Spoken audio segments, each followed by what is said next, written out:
Buenas tardes de nuevo, hermanos y hermanas. El Señor les bendiga. Bienvenidos a la casa del Señor. A todos los que nos acompañan, a las visitas también, sean bienvenidos a la casa del Señor.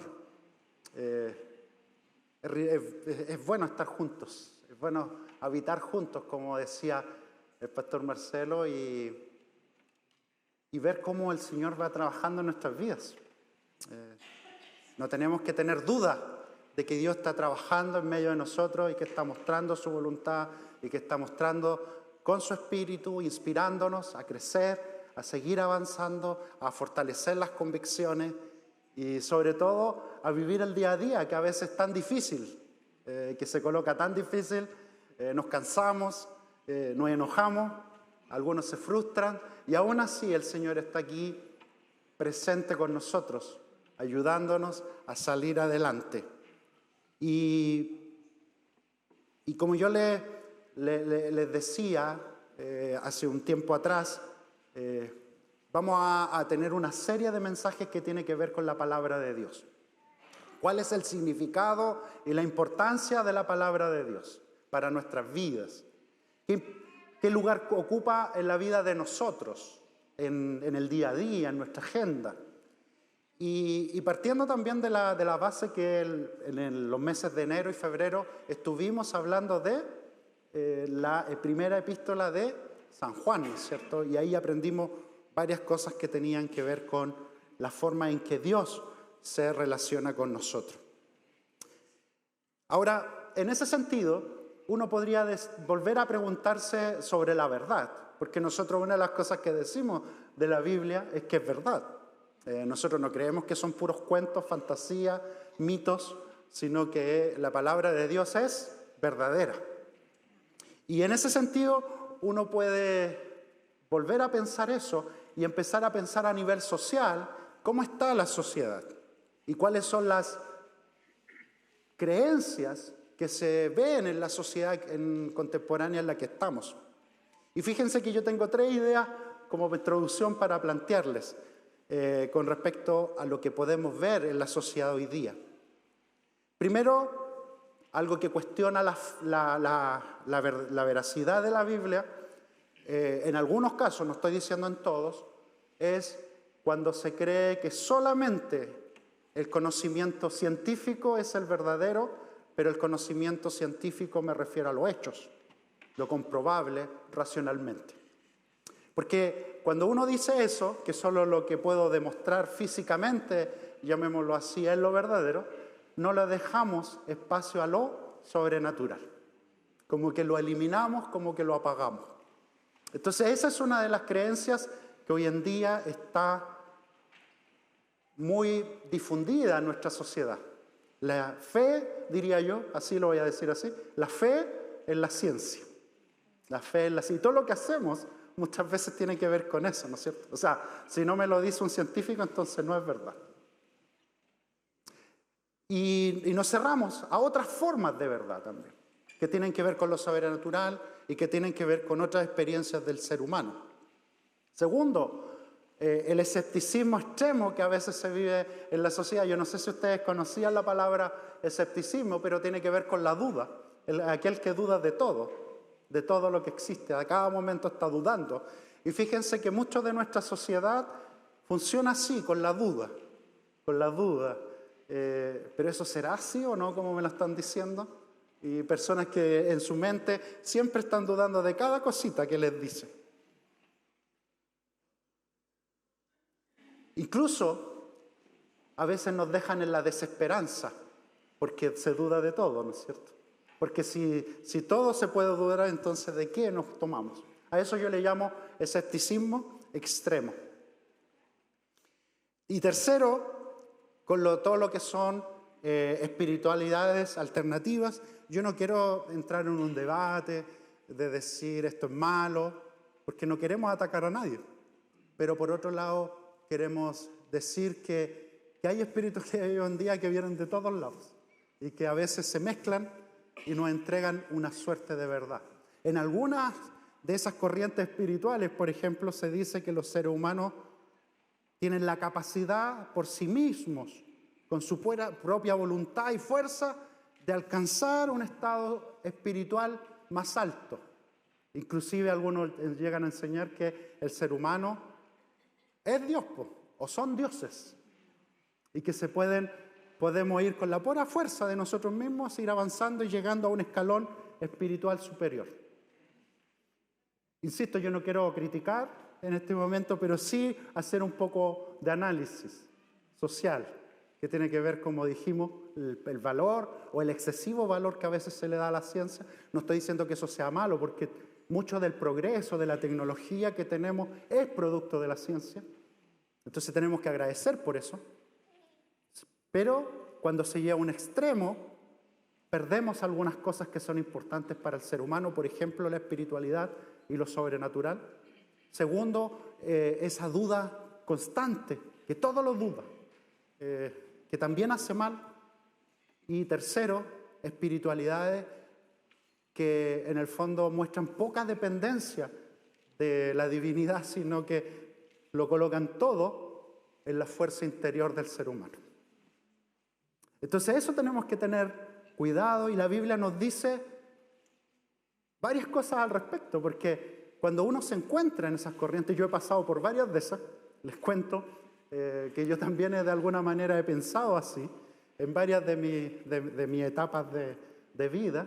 Cuando uno se encuentra frente a eso, después nos vamos dando cuenta que no lo conocemos todo, que somos débiles y no lo podemos conocer todo, que hay límites para lo que podemos conocer como seres humanos. Segundo, que si dudamos demasiado, nos deja la desesperanza, y que es difícil vivir la vida con desesperanza. Tercero, frente a esas corrientes que dicen que somos casi dioses, que vamos creciendo por nuestra fuerza, y nos damos cuenta que somos débiles. Nos damos cuenta que necesitamos a Dios. Nos damos cuenta que falta que pase un terremoto nomás, y nos damos cuenta de nuestra fragilidad, ¿o no? Falta que de pronto algo nos salga como nosotros queremos, y nos damos cuenta de nuestra fragilidad, y nos damos cuenta que necesitamos de Dios. Eso es lo que yo les quería plantear al empiezo de esto. Y ahí es donde entra la Biblia, porque la Biblia para nosotros es la palabra de Dios, ¿no es cierto? Y quería plantearle algunas ideas con respecto a la palabra de Dios ahora, y con respecto a qué importancia tiene la palabra de Dios para nosotros, y por qué nosotros creemos que es verdadera. Y voy a darle algunas ideas. Primero, ¿qué es la palabra de Dios? Y lo primero que tenemos que decir es que la Biblia, lo que tenemos aquí, los 66 libros, es la palabra de Dios. ¿Pero por qué lo decimos? Lo decimos porque, como leíamos en el versículo, dice Pablo que es inspirada por Dios. Es inspirada por el Espíritu Santo. No es por voluntad de nosotros. O sea, para nosotros el conocimiento no es tanto el que nosotros alcanzamos, sino que el que Dios nos muestra. No es tanto el que nosotros por nuestras fuerzas queremos pensar y crear, sino lo que Dios nos revela para nuestra vida. ¿Se fijan que es distinto? Y en ese sentido nosotros decimos que esto es la palabra de Dios, este libro. Pero como decíamos la semana pasada, no solo un libro. La Biblia nos enseña que nosotros no somos los que llegamos a Dios por un esfuerzo personal, sino que Él viene y nos alcanza por su pura gracia y amor. Es al revés. Él va adelante y nosotros vamos detrás.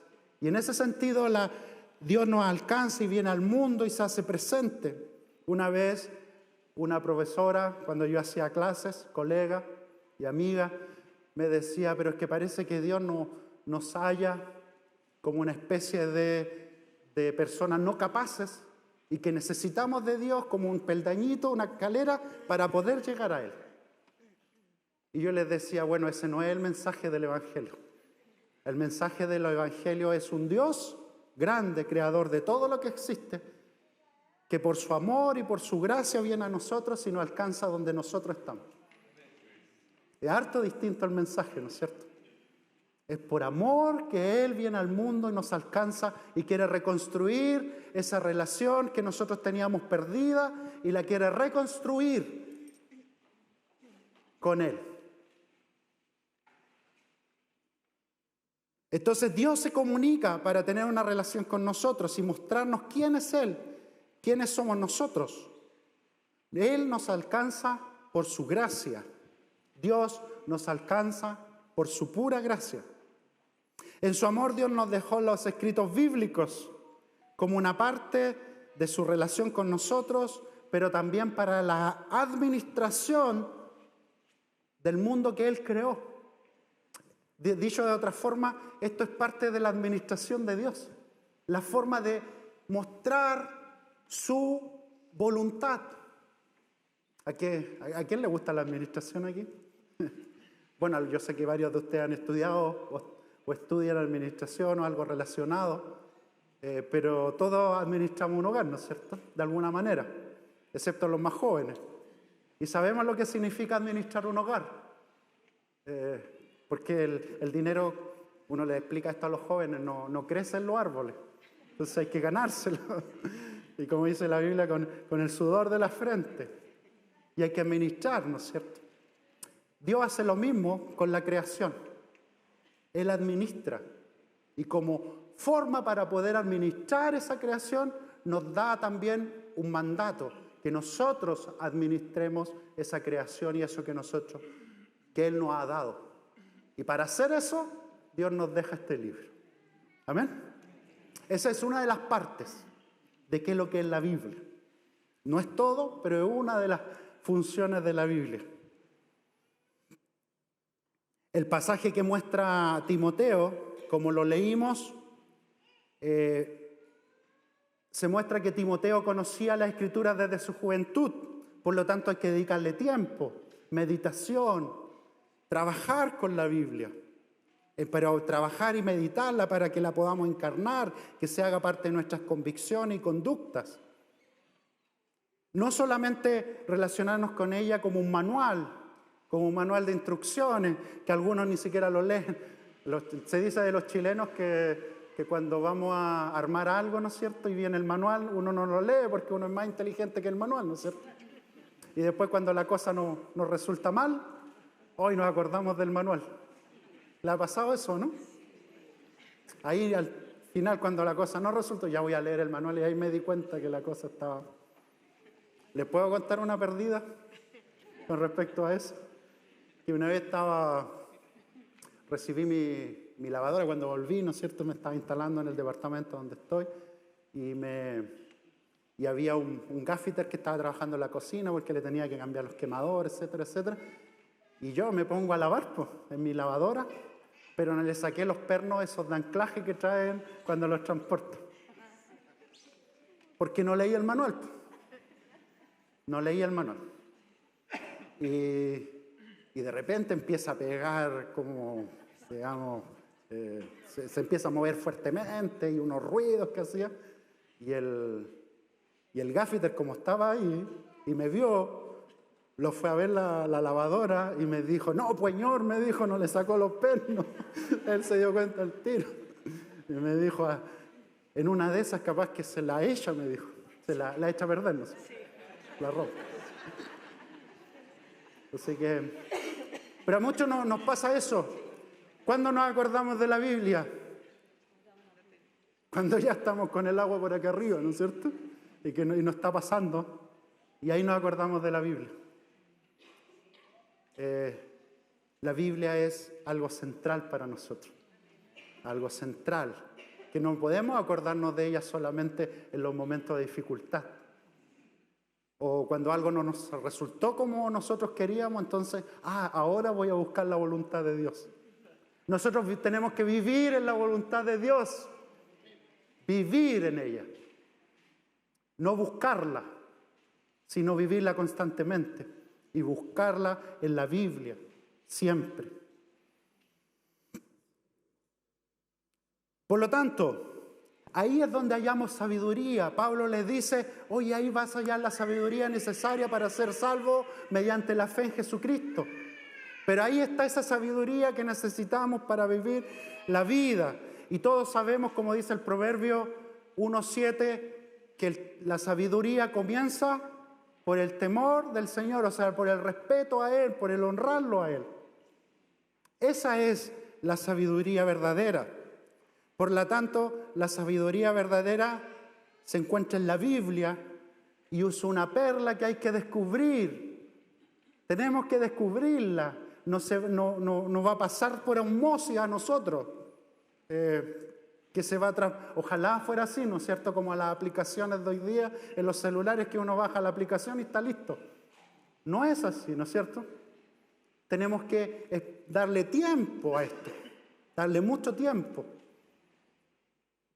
Entonces no es así nomás, como yo descargo un programa y estoy listo. No sé si ustedes vieron la película Matrix, pero ahí se mostraba que al personaje le cargaban un programa y ya sabía hacer algo. Con la Biblia y con el Señor no es así.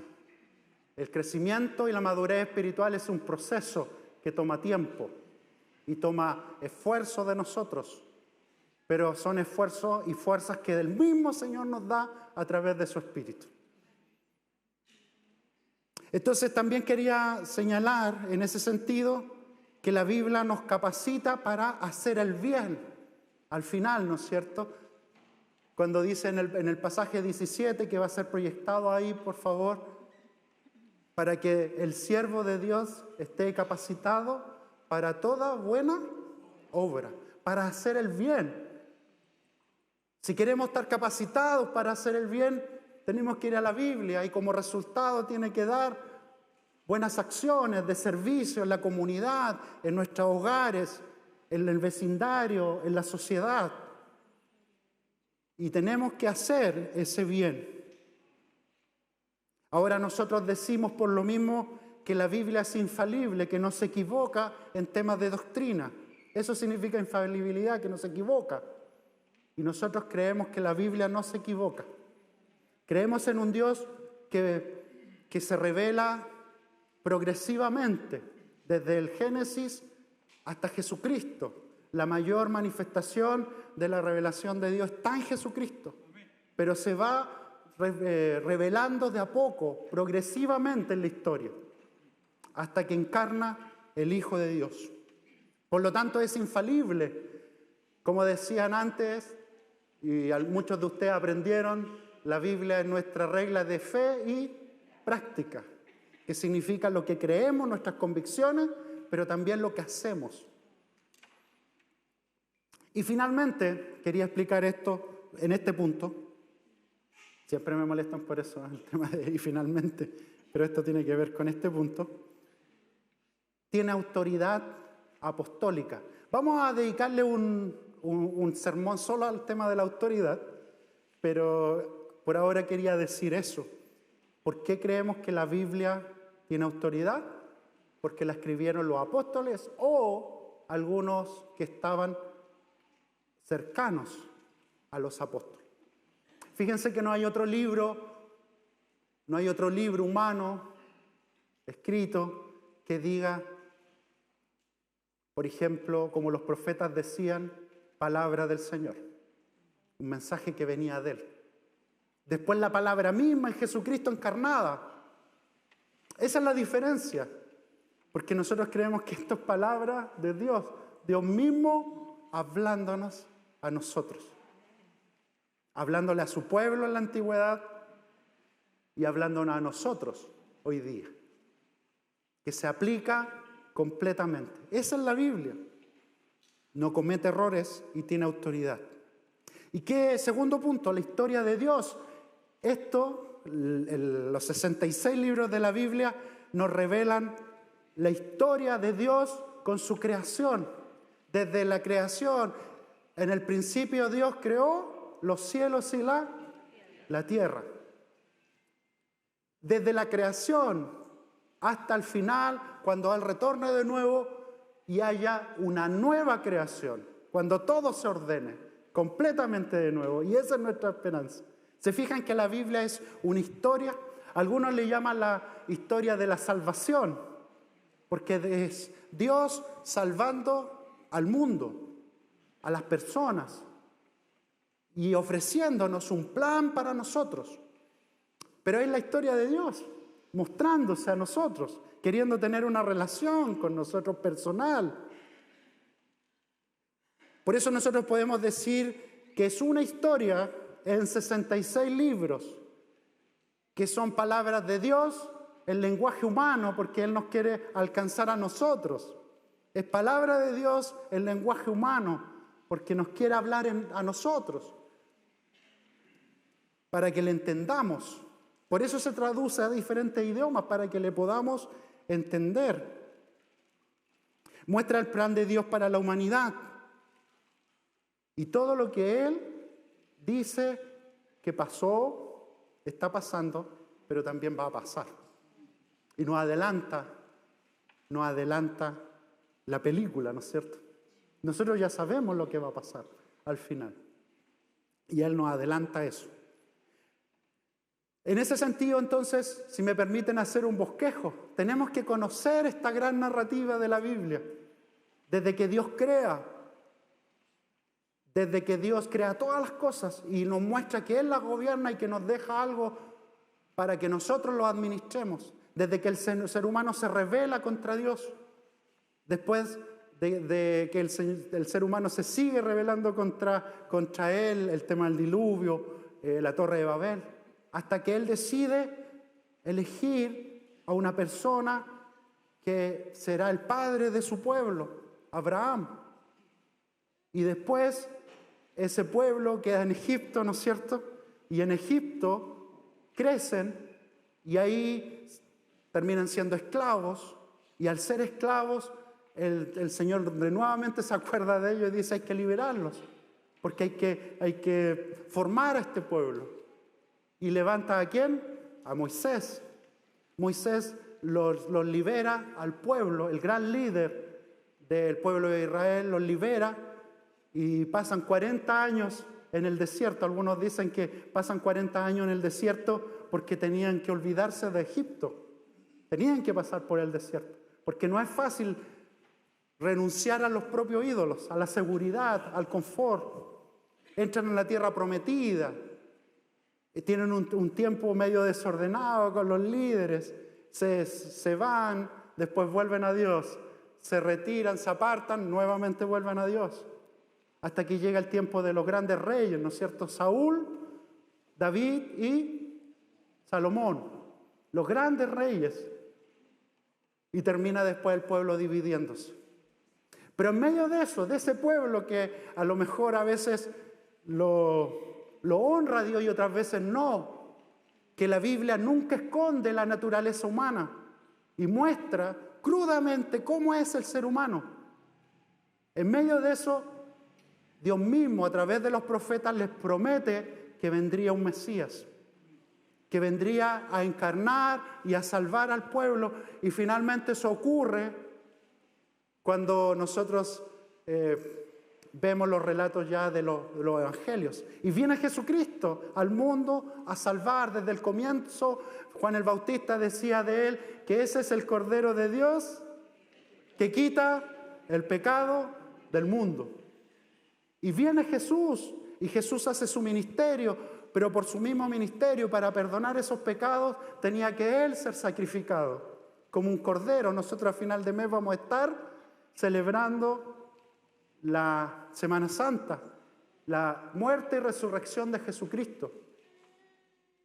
Y muere Jesús por nuestros pecados. Pero el Señor no lo deja ahí en la muerte, sino que lo resucita al tercer día y nos muestra que no todo termina en la muerte, sino que ahí comienza todo, porque hay vida eterna y vida abundante. Y que no solamente eso, sino que les deja una misión a sus discípulos para ir y predicar el Evangelio a todas las naciones, bautizando en el nombre del Padre, del Hijo y del Espíritu Santo, y enseñándoles las cosas que Él había enseñado. Y les deja una misión a todos. Esa misión es la que cumple la iglesia. ¿Hasta cuándo? Hasta cuando Él dice, y de allá los ángeles les dicen cuando Él asciende, Jesús, pero de donde ustedes lo han visto, también Él retornará.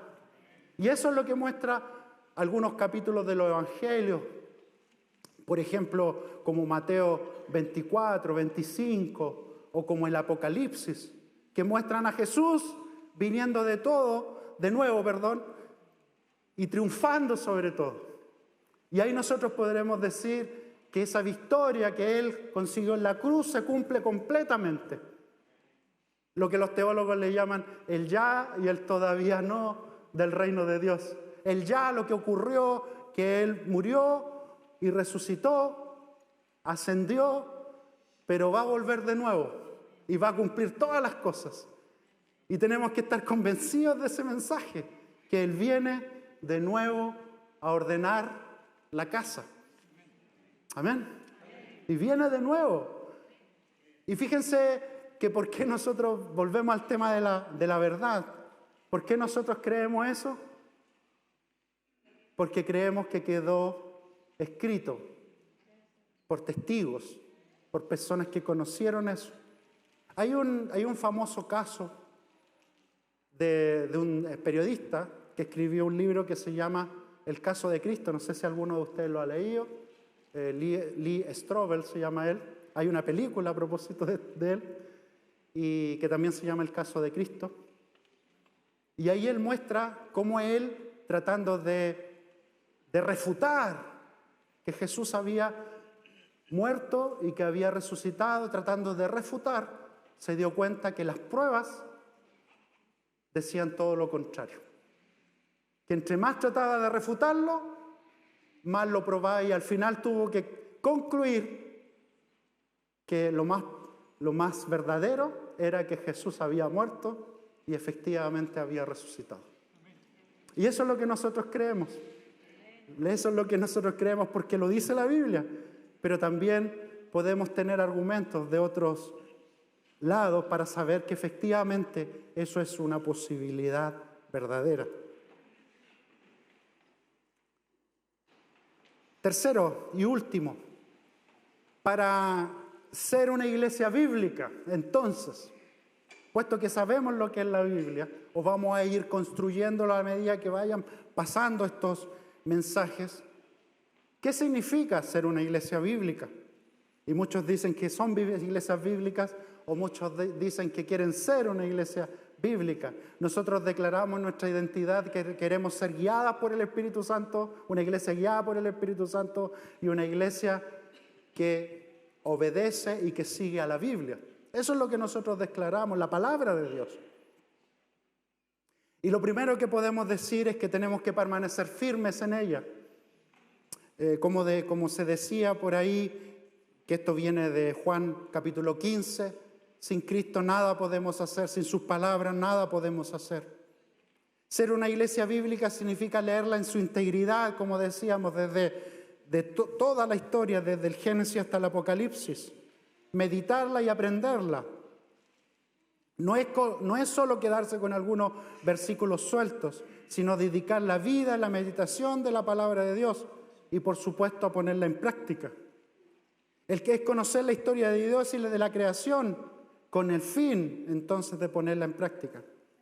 La Biblia no es solo un manual, como decíamos, sino que es la gran narrativa que cuenta la historia de Dios y que debe transformarnos moldeando nuestros pensamientos, la forma en que pensamos, la forma en que deseamos las cosas y la forma en que actuamos. No solamente el pensamiento, no solamente los deseos, no solamente las acciones, sino que todo lo que somos, desde el pensamiento, la voluntad, los deseos, pero también la acción. O sea, nos transforma completamente. Entonces la pregunta para ti esta mañana es, ¿esa es la decisión que vas a tomar? Algunos me dirán, esa decisión ya la tomé hace mucho, pero ¿quieres profundizar entonces aún más? Los que no la han tomado quieren crecer con la Biblia, digamos, con la palabra de Dios y entregar su vida completamente a Él para que Él nos moldee, para que Él nos transforme pensamientos, deseos y acciones. ¿Qué lugar ocupa la palabra de Dios en tu vida, en tu agenda? ¿Quieres tomar ese llamado al Señor? Y por lo mismo quería hacerle ese llamado en esta mañana. De una manera simbólica decirle, Señor, yo quiero entregar mi vida a ti y quiero que la palabra de Dios sea el centro. Amén.